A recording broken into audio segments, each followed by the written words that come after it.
Hello, everybody. Welcome to the XMG Captain Instruct 2.0. My name is Sunsfan, joined by Cinder, and this is Game 2 between Navi and EG. Can EG stay perfect on US East server? That is the question. PL? Techies? And I think that's it. Rubik. And Juggernaut. Damn it. That would have been funny if we picked the same hero.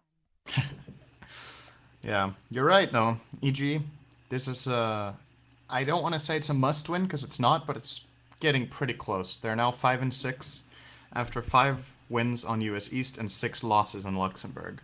Now, one thing we should keep in mind that I don't think I've told you this, but for EG's last match of the tournament, they will actually be attending Dream League. So they will be playing on European servers for both games in the last match. Oh, that's their one time to shine. We will see if that will make a difference, or it would be hilarious if they get a draw there too. That would be like the dream. No, they would lose both if that's the case. Or if they lose both, that would be the secondary dream. Yes, actually, every scenario possible would be hilarious. So can't wait. Kinda, yeah. Even if they go 2-0. This is obviously the important match that they have to win first off, so they get back to 6-6, which, as it looks right now, EG are in 4th place, and I think a 7-7 score, whoever gets it will get 4th.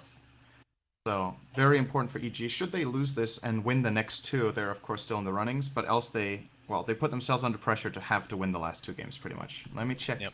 Who their opponent will be in that case. Navi, they still have another, I believe, 2 games to play after this one. Going in today, they were, what was it, 3-5? So, yeah, they would have... No, I don't want to see a Lycan. It's so boring. They would actually have 3 more series than this. God damn it. Right. No. I was going to say, I really want to see a PA 2 more series. Played by Arteezy, but he's just going with the boring Lycan. And the counter picks are now Necro and Tidehunter. Both great in their own right, but not good against BKB, so Lycan will have to rush that after his lifesteal. I guess PA's out of the question now. That's really unfortunate. That's sad. I don't like that. But Axe is still there for Navi as well. I'm surprised they didn't get that first, because that's probably the best counter in this pool. He's really good against Lycan. Other heroes that are good against Lycan, I think Necrophos is decent until Lycan has BKB, then it gets hard, but it's still, you generally have those fights where you bring down Lycan quite a bit, and then you can't finish him off, and then he just starts kiting around. But with Necrophos, you can, of course, secure the kill and seal the deal. Meepo's pretty good. That's decent. Meepo's pretty good. Beastmaster's good, I want to say. Dragonite is okay with the single target stun. Lifestealer is garbage. I just wanted to throw him in there. I don't know why. I was like, okay, thanks. Okay, good. Tusk could work too. He's actually not too bad. He has a stun and That's kind true, of a force wall. And Navi is a team that wouldn't be afraid to pick it. I think Godlike really likes the hero. They'll be picking it into Shadow Demon Rubik, though, so they can steal Ravage, they can steal Reaper's Scythe. You know, I don't think I've ever seen this before, but I would love to see a Rubik get Ag Scepter and Necrophos ult the enemy team's Necrophos. That would be hilarious. But I think that's pretty hard to steal, though. Because typically when you Reaper Scythe, you Death Pulse right after anyway, even without a Rubik in the game. I think it's a good tough often steal. the other way around, actually, where you Death Pulse and then you finish the kill. Really? It varies from time to time, but let me try again. The most important thing we're getting at here is that Necro has 2 skills. So it's pretty easy to steal it in comparison to other heroes that have like 3 or 4 or maybe even 5 or 6 skills. It's easier than Tidehunter, and we see Tidehunter's Ravage get stolen all the time still. Yeah, exactly. All right, let's see a Juggernaut. That's my next spell one. He casts right after usually. Well, we'll see what Navi goes for. They will get Warlock. Okay, they're going really team fight and push heavy here. You know what's good against team push? Juggernaut fits right into their lineup too. I was actually going to say Techies. Yeah, that's true. Arteezy plays a great Techies and give Lycan to fear. He needs to redeem himself. That was a horrible showing, partially because of the team. Team ROTK just played way too seriously. I don't want to bring up those memories, and that was just awful. Why would you pick 5 counters to Techies on his debut in an all-star match where you don't actually get any money? Why? Why? Why ruin it for everybody? I think it was actually good in the sense that people had low expectations from the start. Yeah, then he didn't. Maybe he got picked a little less in pubs because of that game. You never know. There's no way to know. There's no way. Gonna grab Jugger and Beast for EG, so I think the Roar is going to come very much in handy against Necrophos. Juggernaut is generally pretty good against teamfight heavy lineups. If you haven't seen, watch the play from TI2, which I think probably most of you have seen. And there is indeed going to be the Tusk. But yeah, Juggernaut I think is a nice pick for EG. It's going to allow them to siege the towers. They now have Healing Ward. Lycan is great for it. They have Inner Beast from the Beastmaster. And, well, what do we have on Na'Vi in that regard? You have the Infernal, decent. Necrophos, they're good at sustaining, but they're not that good at bringing down the buildings. And I think that's going to be the bigger challenge for them in this game, to be honest. But even with that Roar on like a Necrophos, you still have all these ridiculous initiation possibilities. Literally the rest of the team for Na'Vi. And they have Tusk can to initiate. save him with. Yeah, and that as well. That's really true. Interesting. It's kind of like a pseudo disruption, even. Yep. You can look at it that way. Except a little bit better in certain situations and a little bit worse in others. Yeah, exactly. It lasts really long. You can, what is it? You can stay in the snowball for 4 seconds until you get forced to roll, and then you need to roll. So it can take like, was it 6 or 7 seconds before you get out. So you can dodge an entire Omni Slash easily. You can outlast the entire BKB of Lycan, for example. So it's going to be interesting to see if Na'Vi can pull it off. And of course, a great carrier for Axe too. You can roll in Axe, which is actually really nice. Roll in. Absolutely. Roll in the Axe. Okay. Alright, so let's go over the lineup. So for EG, we have PPD playing the Shadow Demon, Zai on the Rubik. Beastmaster in the offlane is going to be played by Universe. Mid lane, Arteezy, his patented Lycan. And last but not least, the Juggernaut Fear wearing our set. He better be, because I sent him this personally because I was disgusted with this set the first time he played Jug at our tournament. I was like, I literally messaged him, I'm like, your set absolutely disgusts me. And then he's like, well, actually, I really like my set. What are you talking about? Except he said well, it in he's different words, he's still spiting you a little bit, because he's instead of wearing? the pants coming with the set, he's wearing the common armor of the exiled Ronin. No, he still looks good. Think. It still looks good. It still looks good. Oh, what the heck is this thing on his? This set There's a did yellow turn thing out on his really well, back. though. Pretty cool. What is that on his head? The back of his head? Is that a bug? Zoom in on the back of his head. What is this yellow stuff? Is that just my game bugging out? Something's bugged. Yellow stuff? Yeah. Oh. Fear, I sent you a bugged set. I don't know what that is. That's weird. That's it doesn't true. actually show up unless you zoom in, though. Yeah, it looks like Juggernaut's skin is just... No, it's just his neck, right? His neck is just bulbous. I don't know. It looks weird, but I think it's just his neck. Okay. So buy the set, guys. You get that special yellow thing on the back of your neck. Best. Easily mythical quality right there. Okay. Yes. No, it's legendary. So, come on. Yeah, even more. It's Arcana neck. So Resolution will be playing the Tidehunter in the Radiant offlane. Axe in the mid lane is going to be played by Hvost. Did expect to go one-on-one against the Lycan. Zai's going to say no, not today. And then the bot lane is going to be Godlike on the Warlock together with Dendy's Necrophos and Vanscore's Tusk. This is a very strange lane from Na'Vi with pretty poor kill potential, to be honest. Yeah, the lanes are just weird in general. But that's kind of what happens when you pick some of these heroes. Zai, still the illusions have not died yet. He's just going to continue to annoy Hvost in this mid lane. Poor guy. All he has is the counter Helix to work with. Finally, the illusions will suicide themselves, and he can just live in peace against Arteezy. Axe pretty good. We talked about the reason he's a great counter to a Lycan is because once he gets Blink Dagger, and let's just say it's a Blink versus a BKB Lycan, you blink Berserker's Call, it goes through BKB. That's the main reason that he's excellent against Lycan in general. And obviously in the mid lane, with the counter Helix, if you have Wolves attacking him, easier push potential for Axe. I mean, there's just so many reasons Axes should win this lane. But that's not the case. And if Arteezy gets a head start on the Lycan in the lane, it's difficult for Axe to threaten him enough, I think. Hvost is doing fine, but it's very crippling when, in the beginning, the enemy range support gets an Illusion Rune and just keeps attacking you. Like, he couldn't go. Axe wants to contest the farm on level 1 with Counter Helix, but he couldn't do it. And as a result, I think Arteezy got 2 or 3 free waves on the Lycan. And now, because of that, Hvost is trailing by 7 CS. This is a nice call, doing some decent damage here. Boy, didn't get any spins when he was in melee range. I think he got 2. Okay, that's actually, a lie. But yeah, okay, not that much. He could have Complete easily got another one if he got a little more lucky. But Vanscore picks up a DD in the bot. And looking to perhaps gank this mid lane. This is always a nice gank towards Arteezy, who doesn't have his level 6 yet, obviously. Oh, he shows himself though, and Arteezy's just gonna play passive as a result. Surprised they didn't just smoke that. That would have been... I'm assuming he was seen, but maybe not. He still has DD activated. Looking to initiate. There's nice the Berserker's call. Into a snowball, into the right click. Beautiful ice shards. Doesn't quite block him off.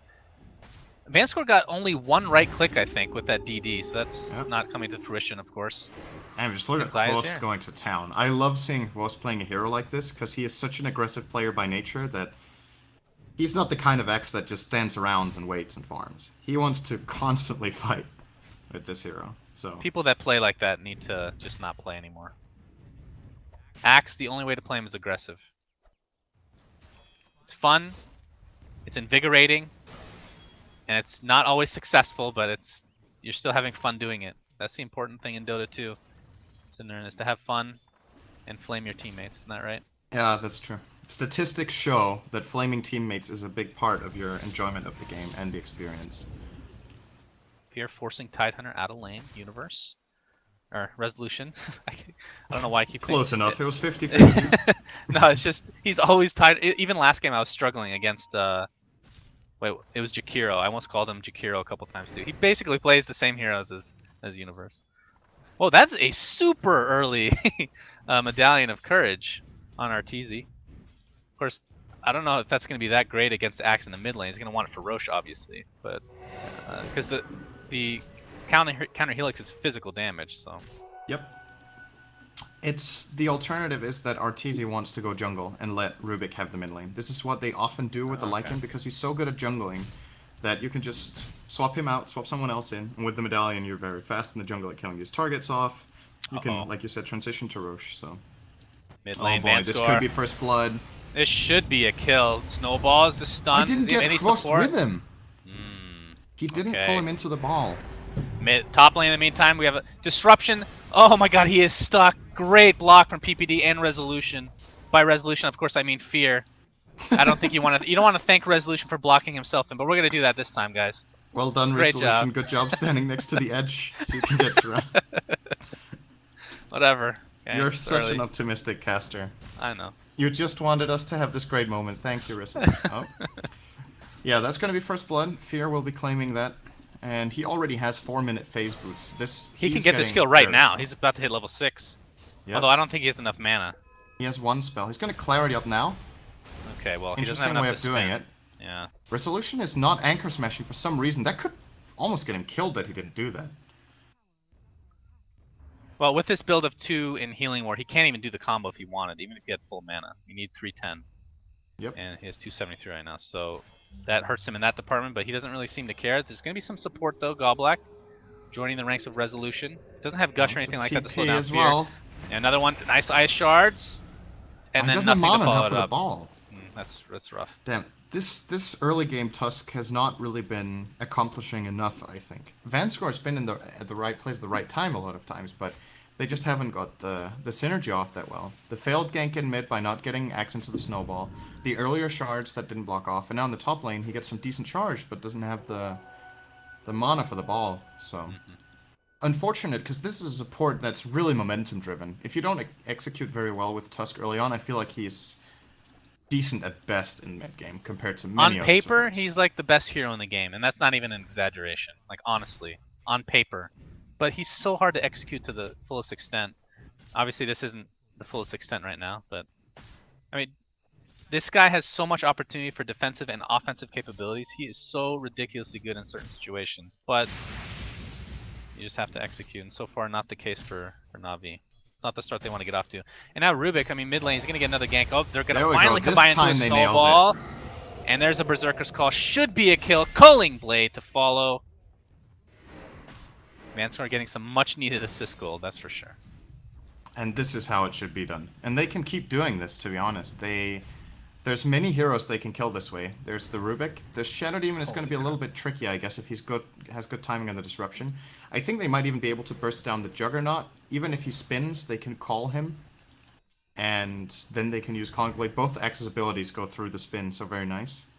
And a hero like Beastmaster is also going to die to this combo if there's like any sort of follow-up or creeps around. So Dendi's gonna have a hand on my. Well, he actually has the recipe in his stash, and somebody's using the courier. Damn people using couriers. Vanguard's picked up by Chabost. Dendi just took out a triple or quadruple stack, by the way. That was very early. Definitely a hero that can take advantage of that. That's for damn sure. Here comes another snowball in mid. Doesn't look like it's gonna reach. And Axe just gets lifted into the air. Honestly, even with that kill mid, this is still working out EG's advantage. Because like you said, Lycan is in the jungle. What the hell? He might be in some trouble. No, never mind. Man, this is how you play Axe. What's the deal? This is how you you seen me get play killed. Axe? I get killed all the time, but it still feels good. You know, you feel like you're doing your team justice, even with your deaths. But like I was saying, you're that guy who goes like 0-15 in a pub game and then tell your team, "You all suck." I'm the MVP. You're not playing aggressive enough. I'm doing everything I can with my 0-15. It's a true story. Why don't you follow up? It's the Dota 2 pub life in a nutshell, really. So we have Tier 1 tower taken out. And they're just going to continue to push. Universe has that roar to work with now and is smoked along with the wolves. Oh, this is a dead wolves. Van score. Okay, bye. Nice knowing ya.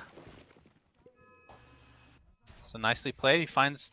See, that's the thing. Like with Tusk, he's only found one kill with that snowball. That was the first gank attempt from Universe. And they were able to get something out of it. And Rubik, look at this. Level 6 in the mid lane. Started as hard support. Lycan just went to the jungle, like you said, level 8. So things working out quite nicely for EG. EG gets so much efficiency out of it. I'm very surprised that Na'Vi didn't ban this hero against EG. I think it's the best hero out of any hero. EG just, at least in comparison to, I feel, other Western teams. There's a couple of Chinese teams that are exceptionally good at playing Lycan too, but in the West, this is a hero you just don't give EG, especially in Captain's Draft, if you don't counterpick it well enough. And they have the Axe, which is decent. I just don't know if that's going to be enough. And it's not just the way the hero works and how strong you get. It's like what we talked about, that in terms of economy, this hero is almost unmatched. Because he gets strong in lane, then he leaves the lane, goes jungle, farms even faster there. And then you just let a guy in mid. Now, Zai's level 7 and closing in on a blink tag.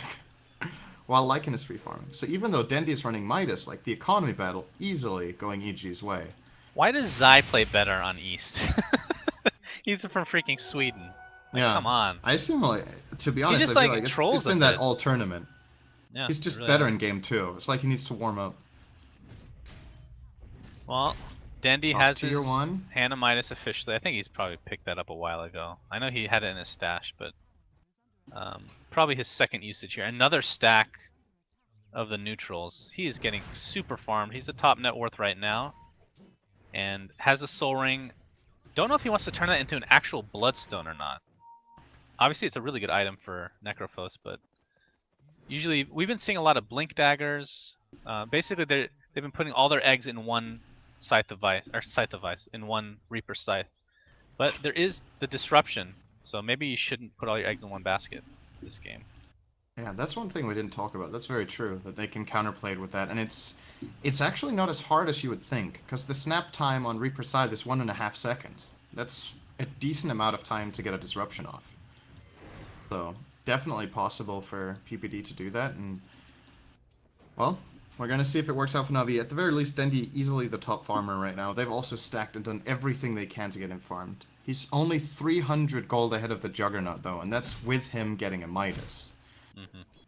Oh, it's a tall order for Dendi. I think it's with the draft. I think this was the way of doing it for Na'Vi. I think they've put the best lanes they could. Now Dendi just needs to play a really big game, but I'm worried for him. He can get focused down so hard. Omni Slash, Lycan, Medallion, Beastmaster ult. Well, not to mention, we'll see in the bot lane. Yep, Roar on Vanscore in mid lane. There's apparently something happening in bot as well. We're gonna have a Snowball activated. Shadow Demon taking out Necrophos with the help of whoever else that is. Tusk. He's forced the snowball into the enemy tower and dies shortly after. So it's a 1-for-1, technically speaking, in opposite lanes. What happened in bot as Snowball stolen? Yeah, that was what I was going ooh about. He got Snowball. Just very interesting for Rubik. Of course, instant cast point. Tusk, I believe, also has instant cast point on it, though. So, same for both teams. But, yeah, EG just... They went in, they disrupted Dendi. They soul captured him, which, by the way, is level 4. Purged him, fear hit him like once or twice with a DD rune, then he spun. Dendy's health just dropped, because he doesn't have any. And this is a Roche attempt from EG. They will pull out as Universe... They don't have... Or, that's Resolution, damn it. Resolution, yeah, I told you. I told you. Yeah, you're right. Well, Resolution's getting closer to his Blink Dagger. That's going to be pretty big, but keep in mind that 2 Blink Daggers are on the horizon for EG as well. Rubik and Beastmaster. Beastmaster is a little bit closer. But there's the counter Blink Dagger on Axe. So it's going to be double Blink Daggers for both teams very shortly in the next minute to minute and a half. So who has better initiation, would you say? I mean, Tide Ravage, pretty damn good. The other ones are more single target based. But when he has Blink, Rubik can steal Ravage so easily now because once he has that Blink. Yeah. Berserker's Call misses in mid lane. And Zai's just gonna back up. Who's initiation? Disruption. TPD. No Soul Catcher yet. Gallblack. Can he get off his ult? He does, but he gets Omni Slash to death right afterwards. Now Resolution takes a roar to the face. Where the hell did he go? Okay, he's actually right there. Necrophos is gonna be able to get the kill on Juggernaut thanks to the ultimate. It's an extra 30 seconds on the deck for you, Fear. Roshan still in contention at half HP. Resolution at half HP as well. Roar, of course, already used. Most of the initiation's already been popped. Arteezy hasn't even used his ultimate. Here he goes. Turns into that big bad wolf.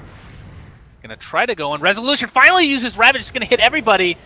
And the Culling Blade will not be enough to finish him off, but he does die anyway. Oh, what a snowball. Very clutch. I don't know if they're gonna get... Oh, where are they rolling? Uh-oh. They have to roll. Universe is there. Gets a punch in the face. Tusk does die, but it ends up being a trade in Navi's favor. Blink. Oh, beautiful Berserker's Call. PPD. You look to be dead as well. Dendy, look at this regeneration. So insane. Oh my goodness. Okay, not quite enough. And more Midas Gaming. That's what I'm looking for in a Tusk player. I think Vanscore made a couple of really crucial plays in that fight. He saved the Tide in the beginning when he got roared. Yes, he could have got Ravage off, but then he would have died instantly after. Instead, he's in the snowball. He rolls. They get the kill on Fear with a great timing ultimate from Dendy. And in the end, they get to use the Ravage very well to kill off Arteezy, so... A couple of great snowballs from Vanscore as... Navi do get... What was that? Was that a 4 for 1, I think? They only lost No, Vanscore, they lost 2. right? They lost 2. Who else did they lose? I didn't... Oh, they just lost saw the 2 Tide death as well, things. I think. Or? He died very late. I think it was Tide. Was that? Oh. Somebody died really late. That's for sure. Oh no, you're right. The Warlock, I think, got killed first, actually. He got Chaotic Offering off, and then he got killed. So it was Warlock and Tusk. So 4 for 2. Well, in the end, Arteezy just takes the Roshan kill. And the Aegis. Blink Dagger now on Rubik. So they have counter initiation plays available to them. Obviously, it takes a little bit of skill. And the fact that Zai is on US East, that's actually something to keep in mind for this. The Blink steal of Ravage. He has Calling Blade, by the way. That should be fun. I like that quite a bit. And it's pretty sick because it doesn't have any animation. You just boom, insta-gib. Yeah. It's pretty crazy. Let's see Smoke if he can play find here a from kill. EG. Oh, this is the kill they really want to Dendy, find. yes. Oh my. Okay. Okay. Zai's there for moral support. He couldn't even make it. Oh, mid lane. Gallblack getting chased down by the big bad wolf. Arteezy gets blocked in by the ice charge just a bit. It's going to be enough to scare him away. And out he goes. Is that even a haste run on top of his normal? No. No. Okay. I didn't But realize yeah, they you're had right. that He red has trail. the haste animation behind him when he's in alt form. So it does look like he has a haste too. But... Yeah. Whose initiation would you take here? On paper. What team? Yeah. With the Blink Daggers taken into account here. The Radiant. I mean, if it's 5-on-5, you get a 5-man Ravage, 5-man Call, and 5-man Chaotic Offering. I think you're gonna win. But Chaotic Offering. that's generally not how fights develop. Yeah. So I don't know. I think ease of execution definitely favors EG. They have both Purge and Roar, and the invulnerability of Fear. Oh, here comes the Ravage. It's a really early one. They're gonna try to take out the supports right off the bat. PPD disrupts himself. Is gonna stay alive a little bit longer, but dies again. And a nice blink from Zai. The Tusk Snowball will not connect. Even gets off a Fade Bolt to boot. So they only get 1 for that Ravage. The tower still not dead, only at half HP. Kavos is going to continue the pressure upon Fear. Has the Battle Hunger, but I mean, it's only level 1. He gets a small amount of movement speed out of that. And Arteezy's just going to take top. Yeah, Navi need to do something about this. If they don't get the tier 1 mid, they should at least defend their tier 2. There we go. So, what was that? It was an exchange where Navi used Ravage and get 1 kill. on the position 5 for EG. So, okay, PPD just bought Flying Courier. Okay, sold it again. I don't think you can be happy with that if you're Navi. And the problem is this Ravage is so important for their lineup that with that on cooldown, they're probably not strong enough to force a fight. Sure, you've got Chaotic Offering and Berserker's Call, but the Ravage is what really sets up everything and buys the time for the other abilities to land the way you want. So with that, EG are just going to continue farming. Arteezy still has the Aegis. Wonder if they want to try to use it. There's 2 minutes left.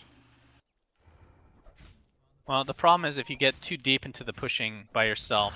Well, I guess if it's a team fight, it's different. But I mean, Ravage is down, but they have so many other ways to initiate on you that it's definitely risky. So maybe he just ends up farming, but we'll see. I mean, the tier 2s are the ones standing at the moment. Dendi with the double damage. Has a point booster, looks to be going Aghanim Scepter. Technically could go Bloodstone still, but I doubt that's the case. And really, this game, a lot of this, like Shadow Demon, is super important with these disruptions. If PPD can get into the good position and basically cancel out Necro's ult, that's a large part of Navi's game plan here. I mean, we saw Juggernaut on the deck for 30 plus seconds. See how big of a difference that made. Imagine not being able to buy back at all once this Ag is online. Yeah, it looks like EG definitely drafted to mainly counter the Necrophos with the Disruptor, with the Rubik to steal, and of course that was also good again. Oh, well, Disruption, Shadow Demon, sorry.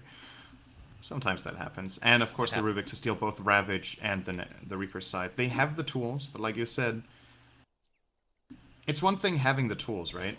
But Navi can definitely counter them. If EG get off the big plays, I'm definitely favoring them in any fight. Like if they disrupt the Reaper's Scythe and they steal Ravage or they steal Reaper's Scythe, I think they're ahead in the fights. But it's not as easy as it sounds, though. And even, like, the thing you're talking about with Blink stealing Ravage is still hard, because Ravage has a really huge AoE that you need to stay outside of. And while it's expanding, you can just cast Anchor Smash on the ground. And then you end up not stealing it anyway. So the timing window is pretty short for Rubik, but it is possible.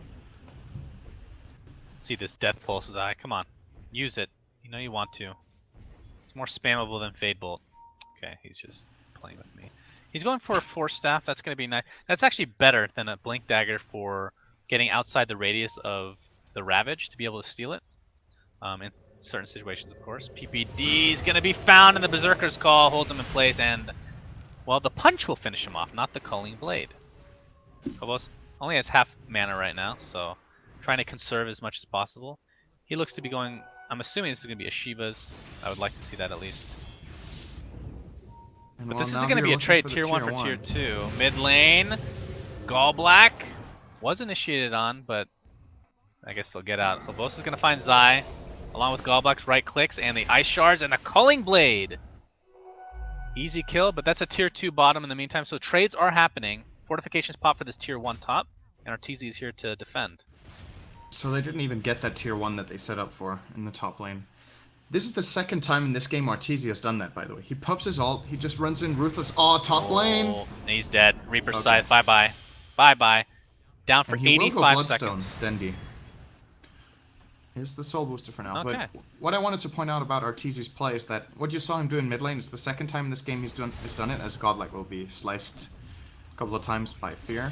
So what he does is he pops his ultimate, he starts chasing into the tower and going on a hero. He forces 1 or 2 TPs and then he leaves. And it's right from the start, it's the plan with the gank, is that he just creates space on the map, basically. As long as he lives with that gank, it's extremely valuable. It stopped the push top initially. Now, they do end up losing the tower because of a great play from Dendi and Resolution to kill off Arteezy. But very interesting to see how much they get out of this Lycan every time they have it. Telekinesis. Calling Blade was stolen again. Rust. Here comes PPD. Let's see the Calling Blade. Let's see it. Let's see it, please. Please. No. That Zai, you really disappoint me. It's a level 2 Calling Blade. Wants to conserve his mana now, even though he's an intelligence hero. They do get the kill on Axe. That's the most important thing, obviously. Juggernaut now has the Aghanim Scepter, which was used in mid. For the Omni Slash, of course. You can't use the Aghanim Scepter, guys. You have to use your spell that uses the Aghanim Scepter, if you know what I mean. Gallblack's Midas is actually turning out to be a pretty decent pickup. He has the point booster and can get the Ogre Club if he chooses to get towards that Aghanim Scepter of his own. That's going to be nice to have. And they don't have any direct counters to the golems, unless Jugs wants to go diffuse. Actually, no. Shadow Demons. Does that? I think they changed this. Does it auto kill, or is it just a considerable amount of damage to the golem? I can't remember how Demonic Purge is triggered against the golems. It's a very specific case. I'm leaning towards it got changed. That it used to insta-give it, now it just damages it for like 400 or something like that. Could be wrong though. Oh, that's what it damages heroes. So. No, but it's like an instant purge damage for 400 is what I'm saying. When you cast it, I really don't think it deals damage on cast. I think no matter what, it only deals the damage at the end. But then the question is if it's a... Well, I don't think the damage is applied to creeps at all, or golems. It's the purge that we're talking about. And the purge, well, they're going to smoke up.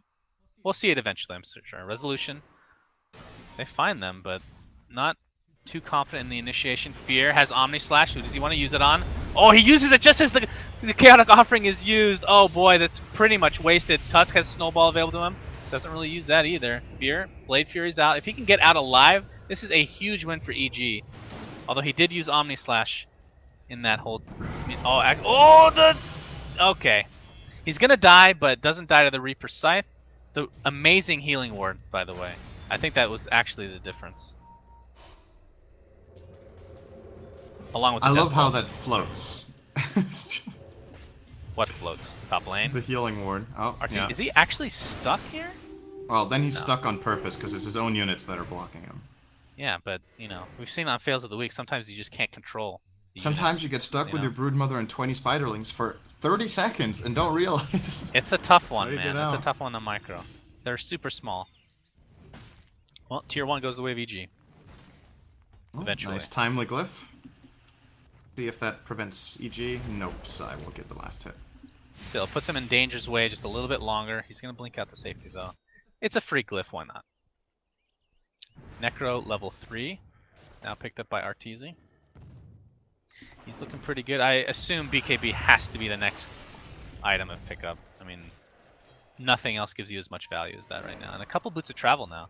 Beastmaster has one, and... who had the other one? Oh, it was Necrophos on the other team. That's right. And I want to say, this game is... I'm really positively impressed with how Na'Vi have played this game so far with their heroes. I was skeptical in the start with Tusk not really executing that well. But in this mid-game, they find the pickoffs, they make great use of what their lineup is good at, which is these kind of teamfight engages. They're not afraid to use the Ravage and the Reaper Scythe even to just get one kill, because they know if it's a high-value kill, it's worth it on Arteezy, for example.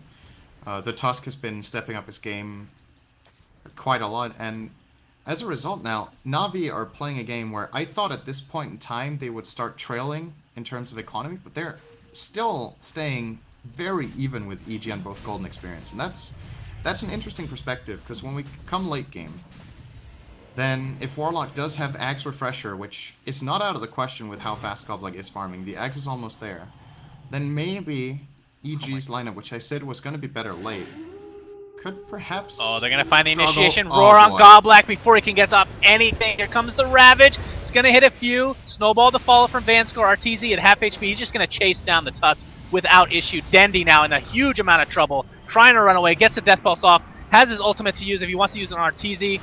We'll see if he does so. Okay, he doesn't. He just dies. I think it's still worth it even with the Aegis being used, but either way, Calling Blade is going to finish off Arteezy. Of course, the Aegis, like we talked about, is there. And back he comes. Bloodstone will bring back Necro, though, for maybe that wasn't the bad choice. He'll be back in 15 seconds, so he'll have the availability of that ult still. It's tough. It's a tough choice in the midst of things, that's for sure. I think Dendy didn't have that Ghost Scepter on him when that fight was there, right? He just bought it while he was dead. Yeah, I think that would have made a huge difference. I was about to say he needs some armor. He has the health, but this dire lineup hits really hard. But Ghost Scepter is a nice choice if he can time it. The problem is if he's the one getting roared and he doesn't get Scepter off, he's probably going to die before the roar ends. Whereas if he had a Plate Mail, maybe he could tank through it. But it'll be interesting to see if he can make this work. But the Ghost Scepter obviously is amazing, and I really, really like the fact that he has not gone Aghanim Scepter yet, because like we said, it can be countered, his ultimate can, and you don't want to put all your items into that basket of yours, the eggs, all the eggs, man. So has the Bloodstone, has the Ghost Scepter. I assume he's still gonna go Ethereal. Oh wow, instant counter pickup from Fear. Yeah. I don't know if mind that was a counter to that or to the Golem, but it. I think it's more important on the Ghost Scepter. Yeah, it's not that good against Warlock even, because the biggest part of Chaotic Offering is what happens when he drops them. The stun duration and the initial 1 or 2 hits they get off is what really matters. Well, this tier 2 tower's dead. We haven't really talked about the Frozen Sigil yet, but they have potential to go for Roche themselves if they find the map control, but Arteezy just does it so damn fast. He has a full BKB now. That's gonna be rough. Big item pickup. So what But does yeah, it if counter? Snowball? Well, not really. It counters Not Reaper Axe. Scythe and Ravage. It doesn't counter Axe at all.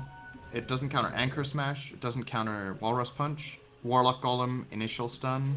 There's a lot of things that go through it, but I think just the few things that it does counter, I think it's worth the pickup for that. Because now it can fight freely. I think the big thing about the Walrus Punch that makes it so good is actually the slow that's after the punch, and that's not going to affect Arteezy as long as he's in his ult form anyway. So yeah, that's true. But yeah, the snowball dodge that's a pretty big one as well. So yeah, it's definitely worthy of the pickup here. Doesn't counter the Frozen Sigil though. Yeah, that's true. That's a good point. To be honest, I haven't really felt the Sigil that much this game. We've had another game with Tusk where we're like, damn, the Sigil is doing work. Damn, that Sigil, son. I feel like I almost haven't even seen the Sigil this game. Which I don't know if I'm just blind or if he hasn't been using it that effectively, but to me that has been a little bit lacking from the Tusk performance. Ags official, I agree. I've seen it a couple times, but it hasn't made a noticeable difference. Gallblack has the Ags officially, so 2 Golems coming his way. And who had that point booster? He's scaling stats over Upheaval, by the way. I don't feel like that's so common nowadays anymore. This is the old build when people were like, Upheaval is the worst skill in the game. Well, keep in mind, he's getting initiated on, and he can't even get his ult off sometimes. So maybe that's and it's garbage against Lycan, so I don't know. But yeah, this skill is obviously really freaking good in its own right. Level 9 Tusk. Okay, let's tell me if I'm gonna miss a kill. I'm looking for that point booster's on Dendi, so now he goes Aghanim Scepter. Yes, I think this is the right time. So not Ethereal Blade. What do you think about Ethereal Blade this game? Because then Diffusal Blade has to be used. Well, yeah, he has to use it on himself if he wants to dodge all that physical damage. So that's a negative. Yeah. But he has the potential to use it aggressively as well if he picks it up eventually. And he has the potential to use it on a teammate, but I think he's going to be the target. So yeah, I agree. It could be a second.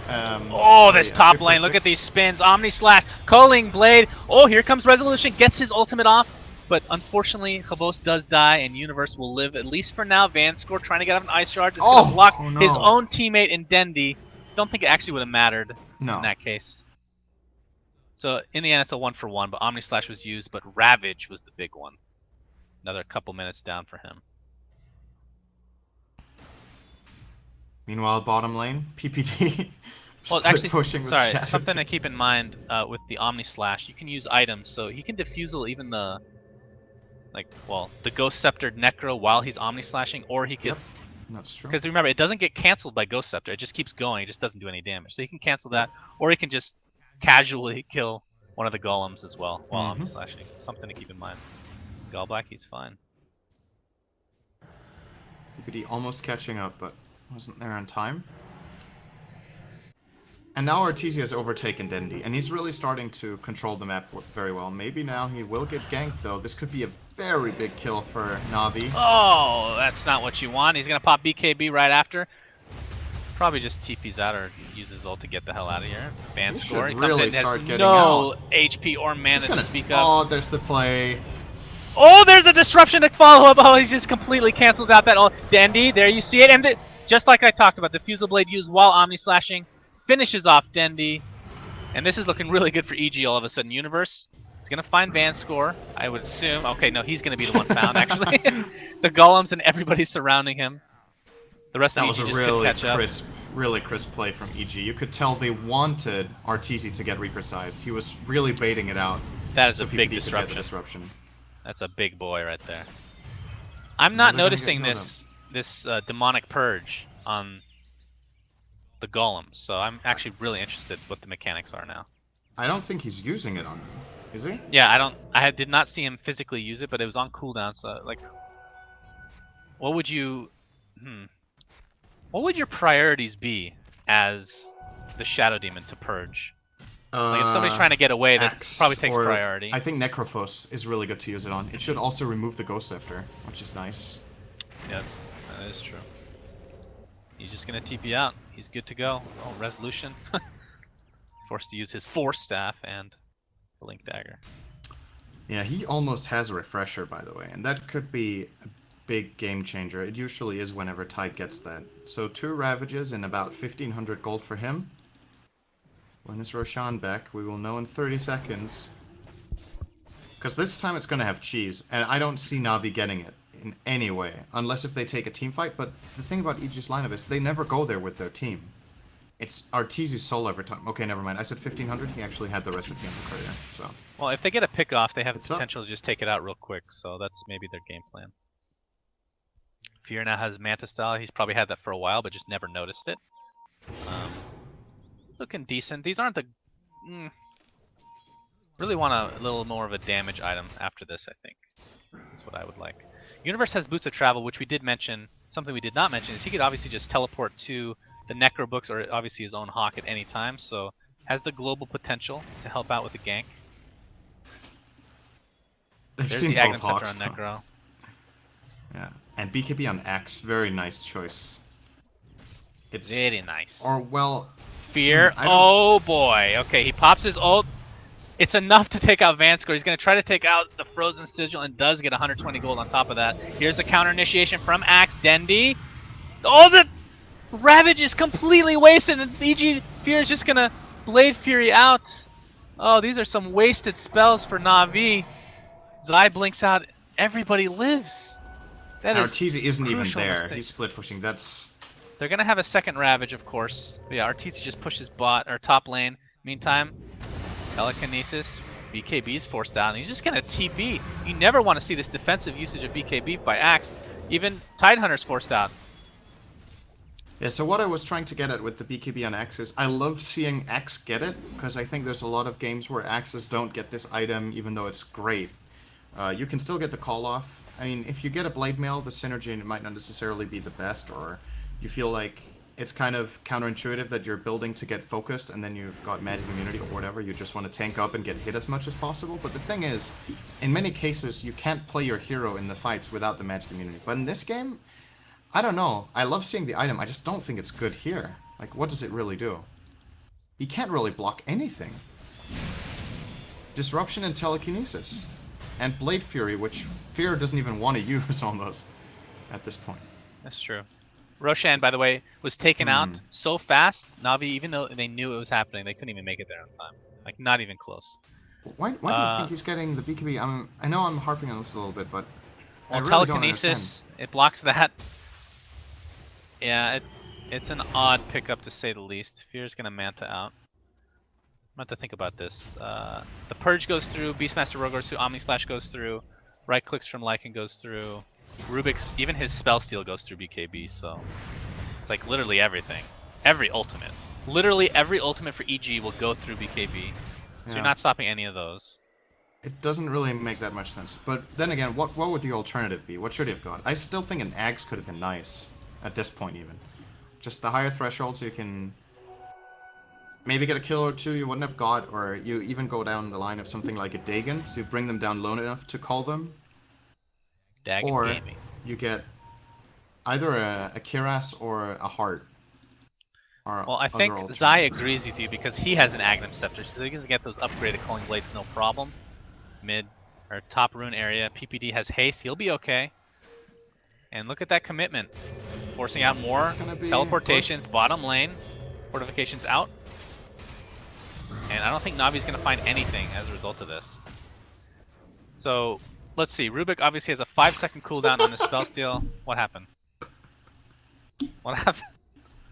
Wait, where did he die? PPD died to the neutrals and then he ult-chatted Raffle.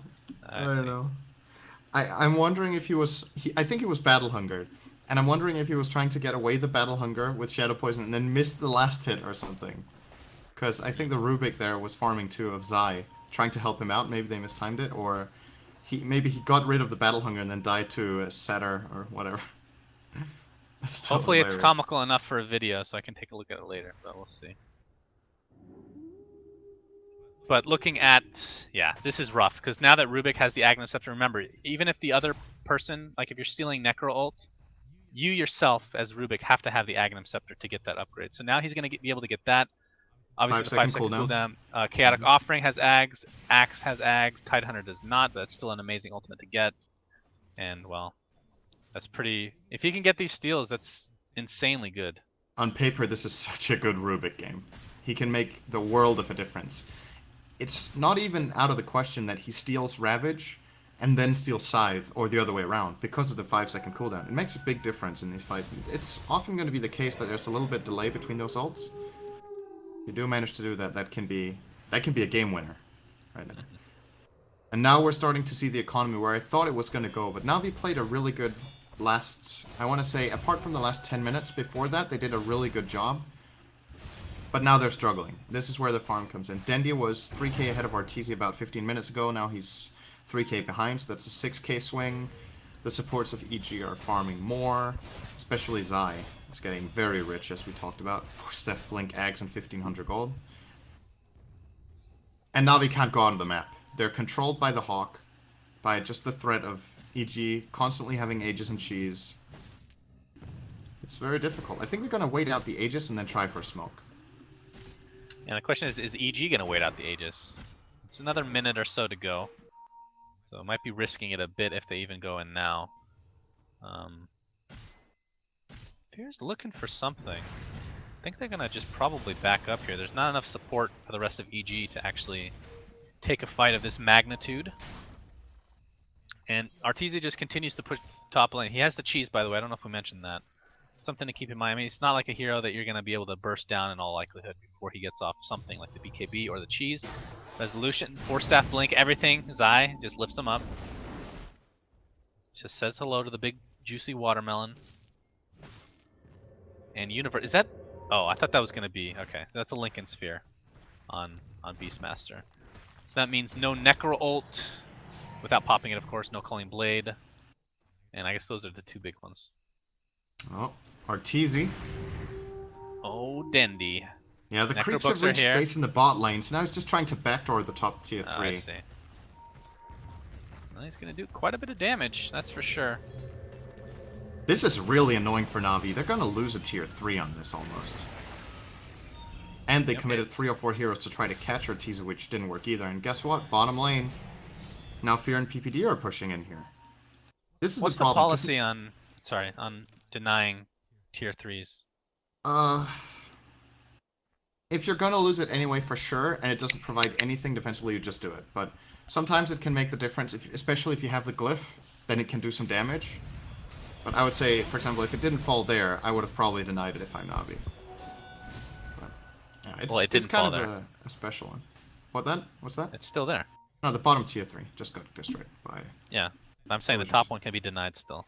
Yeah. Okay, anyway, I interrupted you. Hold on to that lane. now, because it could delay Lycan that 1 second that saves your racks. Okay. So.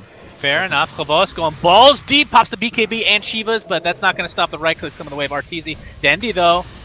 Oh, the Lincolns was just popped. Who had that Lincolns? Was that Beastmaster? Wow, oh, here we got so initiation nice. resolution on 2. Make it a double initiation. Wait, he gets stunned from Rubik, who stole the Reaper Scythe.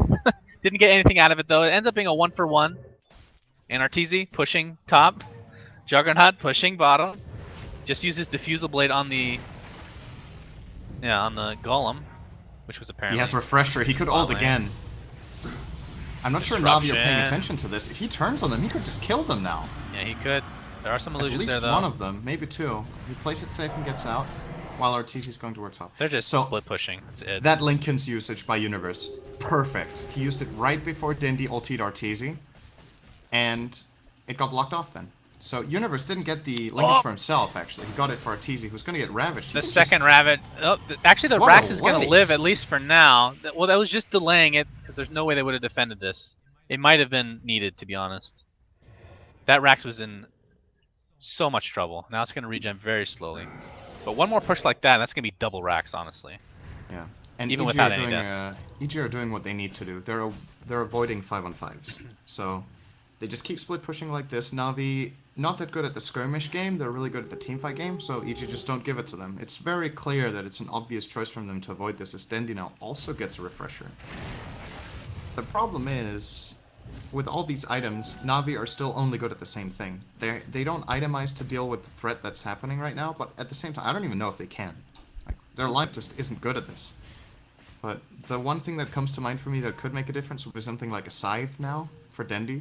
So they have some sort of initiation power on him and control, so that maybe can take them out. Oh, Fear. He's got to be so tempted. He has 2 ultimates ready with Diffusal. Man, it's hard not to go when you have these items.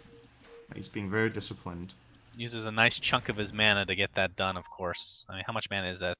Basically, 375 times 2 plus 350. That's most of his mana. Well, he can spin after that, I think, and maybe ward. But that's his max mana, from essentially. Dendi. Almost getting caught by PVD. Zai, though, stuck in the trees. Here comes Havos to finish him off. No support coming the way of EG. Just a poor blink. Oh, they want to let Dendi really kill him. wanted that. Very Okay, nice. yeah. Well, he's out for 100 seconds. This could be an opening. It's not the most important hero on EG, but we've said he has a lot of big play potential. So now we don't have to worry about that. No big praise. And with all this delaying going on, Resolution's going to have his 2 ults up. Look at bottom. Oh my god, that's just filthy. Yeah, it's just a range though. Come on. My god, look at these illusions. Yeah. Good god, poor Resolution. It's 2 Manta illusions from Fear, and then 2 Disruption illusions from PPD, and they just sent them on the buildings. There we go again. Well, his Manta's not up for another 5 seconds, but he's going to take a Battle Hunger for his efforts. And Surprised Fear doesn't upgrade his Diffusal now. I think this is a good time to do it. He has the gold and still his buyback, and it is quite a bit of damage. 15 agility and 4 intelligence is not a small deal. Oh, PPD, you're really doing it. Yeah, he was trying to get really aggressive. He is going to delay it, and the name of the game is to delay it. Well, meanwhile, top. Here comes pushed. Fear. Here comes Fear. Where is he? Well, that's 1. Alright, Yamini/1 uses his refresher, trying to get Axe, purges him so he can't move, and down he goes as well. Top lane. Yeah, this is double racks. Easy peasy for Arteezy. He's going to be able to get this. The Lincoln's applied to him. Ravage is there. Double Ravage to follow. Is this enough to actually take out Arteezy? The damage is already done, though. He goes down to the Reaper's Scythe. Fear. Don't think he's going to be here in time to get the second racks, actually. So they have the range in bottom. Full racks top. 2 minutes. This is kind of crazy. Dendi got 2 Reaper Scythe kills. 1 on Arteezy and 1 on Beastmaster of Universe. So they might be able to get a lane of racks. This is insane. That Reaper Scythe upgrade is just incredible. And Na'Vi are making a big mistake if they don't push all down mid now. They have to try it, but of course they will need to defend against Fear as well, which they can do with Dendi. He can BOT to mid later on. That seems to be the play call. But can Dendi even stop him? We talked about the counters to the Reaper side. Yeah, I mean, what can he do here? So they're going to get 2 racks, and I think the all-in mid is probably the right play here. Oh boy, but Dendi can't join it now. Fear's going to track him down. He can just purge him. He can kill Dendi now. Yeah, I think he could. But he's not going to. Meanwhile, mid lane's going to get pushed, and this is going to be an all-in play for Na'Vi. Ice Shard stolen by Rubik. Ice Snowball, nice disruption, going to save his comrade in arms. 4-step Zai trying to get the hell out. Telekinesis, but the 4-step on top of that brings Berserker's Call into his midst. Meanwhile, Necrophos actually did get killed. I don't know where the hell that was, but Vanscore getting healed up. They're still in the base, Juggernaut. Fear. Just putting the fear in the hearts of Na'Vi. He can port back Vanscore and company. Yeah, he has Boots of Travel, very newly picked up. Chaotic Offering used on PPD. They should just go for the objectives here. Maybe Zai's gonna be an easy kill though. Calling Blade, not enough. He gets Telekinesis right at the last second. And where's the Juggernaut? He used both ultimates, I believe, yep. So the sieging continues for Na'Vi. Berserker's Call on literally nothing but the illusions because they're that strong apparently. So Na'Vi gets the mid racks. Do they have enough time to do anything else though? 50 seconds on Rubik, 14 on Lycan. Dendi does have 1 ultimate to use, so if they can find a kill somehow, that'd be pretty big. Is going to win the game, and if it doesn't, they're going to lose. It's only this ability now that can win the game for Na'Vi. They're a lane of Rex down against this lineup. Fear is killing everyone when he uses his ult twice almost. He can get 2 kills at least, maybe even 3 if there's no creeps around. I like this play a lot. This is an all-in play. They don't even care about defending at this point. See if they can do anything with it though. Full team smoke. EG is being super defensive. This is extremely smart as well. Yeah, they see Na'Vi aren't defending their base. I mean, at some point you've got to port back. The tier 4s are falling. Yeah. Now Dendi ports, now they move out. So I'm not falling for that, but you're right. It was a clever play from Na'Vi. Didn't work. And now they probably lose Roche because of it. And that's the biggest possible pickup for EG right now. There's nothing better than an Aegis when you're against Necrophos. It is the best item in the game for late game. So... oh boy. Oh boy. Anything can happen now. Look at the XP graph. That's a swing. Na'Vi just managed to accomplish. It's not the biggest of deals. It's not about the experience or gold anymore at this point. It's all about who gets the opener. And whether Reaper's Scythe can do it or not. Fear has cheese. It's not going to save him from Reaper's Scythe, obviously, but he does have a couple other abilities. He did upgrade the Diffusal Blade, by the way, so has an extra 8 charges to boot. Something that I wish we've seen more this game, which I think is one of the reasons why EG almost lost it there, is Resolution's going to get first. Juggernaut apparently killing Gallblack with that ultimate of his. Has a second one to use if he really wants to, and he will. That was just the first one. He didn't even use the first one on Gallblack. Oh, you're right. You're absolutely right. Buyback's available on Tidehunter, though, so they got to be and vigilant. on Gallblack. They have to use both. This is the game right here. But they want to find themselves in a good position to actually get a good team fight. So waiting for EG to perhaps group up to go for either the throne or that mid-Rax. They can't go for the mid-Rax with the tier 2 up, though. So, nice shards. Arteezy gets stuck in there. He's just going to right-click. He has the Aegis. Doesn't even care. He's going to go straight for the throne. Pops his BKB. Doesn't have his ultimate. There we have the Ravage Resolution coming in with a double Ravage. Fear is dead. Make that 2. Shadow Demon. I don't think the Necrophos ult was actually used to get the kill on Beastmaster. He died very shortly after. Culling Blade's going to finish off Arteezy. Buyback on Shadow Demon. I don't know what he's going to do. Arteezy trying to run very slowly. This is probably game right here. Dendi with another one. Boom! Necrophos ult again. Reaper Scythe for the win. We'll see. They still have to push. They still have to defend. Perfect it's against the Shadow Demon. I want to say finally, because he's had a couple of pretty poor ones this game, but that one was exactly the way it should be. Catches Fear before he gets the second ultimate off. And they managed to shut down Fear with the Reaper Scythe. Now, PPD is doing whatever he can to delay. He actually forced BOTs from Kvothe. He's just... This is a really nice play. I can't believe that Na'Vi are going for this. I'm surprised they're not just mid. Oh, here come the TPs, though. Resolution. Of course, he doesn't have a Ravage to work with. Do they just go straight for Throne? I assume so. Yeah. Chaotic Offering still online. Aghanim Scepter as well. This is going to be a huge blunder for EG. I feel like... Well, we'll talk about it at the end of the game if this actually ends this way. They're going to use Chaotic Offering just for the tower push. I don't blame them. Ravage was stolen by Zai. Unfortunately, the second follow-up, nothing really at all. And he's just going to get snowballed. They probably will right-click him down. Walrus Punch being used. Universe. They're trying to delay as much as possible, but Dendi is here. Dendi is here. Can Na'Vi actually win this game? This is an amazing comeback. And EG look to go down 0-2 in this 2-game series. Universe buys back, just trying to do as much as he can. He has the cheese now. Uses Roaring Resolution, can't even get it off. GG's come out. Na'Vi somehow win this game. Reaper Scythe for the win, like you said. Alright, so I want to say something. It's not the only reason this happened, but the entire game we only saw one save from Disruption on a Necrophos ult. And most of that reason was because Juggernaut and Shadow Demon were bot lane together. They were never actually in vicinity of a Reaper Scythe until the very end of the game. And we just see the impact that Reaper Scythe has once you have Ags and Refresher. It's just insane. And together with Tide in late game, it's such a good setup to manage it. So Dendi did get the farm he needed to go well, Na'Vi needed a fat Necrophos, and that's what they got.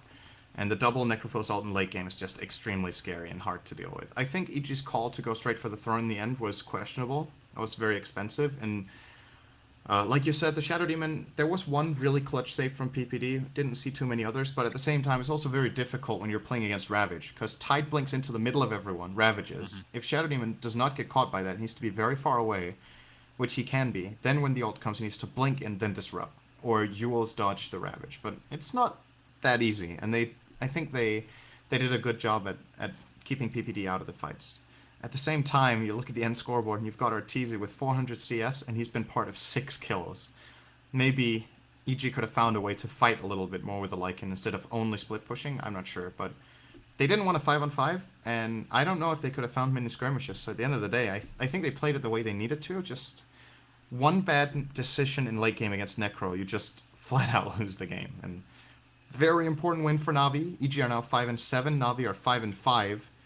So if Navi continue their run now, they will actually be able to overtake EG and take 4th place, or maybe even 3rd. Who knows if they win the next series coming up for them. So that's pretty huge. How often do you see a team lose with 2 pieces of cheese on their team still in their That's inventory? true.